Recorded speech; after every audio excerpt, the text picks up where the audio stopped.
Un Français de 53 ans tue un voisin et blesse un autre. Pourquoi? Parce que, selon sa femme, il y avait trop d'étrangers dans le quartier. Samedi soir, 31 mai, dans un lotissement de Puget-sur-Argent, dans le Var, le drame éclate. Il sort, arme à la main. Il tire sur Hichem Miraoui, 35 ans, tunisien, coiffeur, père de famille. 5 balles. Hichem meurt sur le palier de son appartement, devant sa porte, sous les yeux de sa famille. Un autre voisin, turc, 25 ans, prend une balle dans la main. Il s'en sort.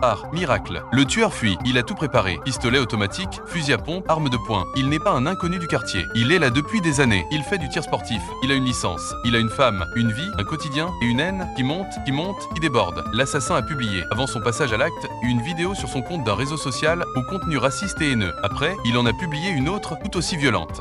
Il rend hommage à Jean-Marie Le Pen. Il parle de trop d'étrangers. Il parle comme si c'était une guerre, comme si c'était lui ou eux. Sa femme donne l'alerte, elle appelle les secours, elle sait ce qu'il va faire, elle sait ce qu'il a fait. Elle est là, au téléphone, pendant que son mari tire sur des voisins, sur des gens qu'elle connaît, qu'elle croise tous les jours. La police arrive, le GIGN aussi. Négociation, cri, heure. Le tueur est arrêté vers 5 h du matin, il est en garde à vue. Il va passer devant un juge. Il va devoir expliquer pourquoi. Pourquoi il a tiré? Pourquoi il a tué? Dans le quartier, c'est la stupeur. Un voisin raconte. Il a entendu un boom, une balle a traversé chez lui, atterri dans sa douche. Il a vu le tueur, en 4x4, tirer dans tous les sens. Il a vu la peur dans les yeux des enfants, des femmes, des hommes. Il a vu la vie basculer en une soirée. SOS Racisme dénonce un double crime. Pour certains, c'est la preuve que le racisme monte, la haine se banalise. Pour d'autres, c'est l'acte d'un homme isolé, malade, à la dérive. Le ministre de l'Intérieur s'exprime, parle à l'ambassadeur de Tunisie. Jean-Luc Mélenchon s'indigne sur les réseaux. À l'inverse de l'assassinat d'Aboubacar Cissé, un crime islamophobe qui avait choqué la France et le monde, mais n'avait pas été qualifié de terrorisme. Cette fois, le parquet national antiterroriste s'en saisit. Pour la première fois, un acte d'ultra-droite, motivé par la haine raciale, est considéré comme un attentat terroriste sur le sol français. L'enquête est désormais menée par la DGSI et la STAT sur les chefs d'assassinat, tentatives d'assassinat et associations de malfaiteurs terroristes. Un tournant historique qui change tout. On se demande comment on en arrive là. Comment un homme ordinaire devient un tueur. Comment la haine peut monter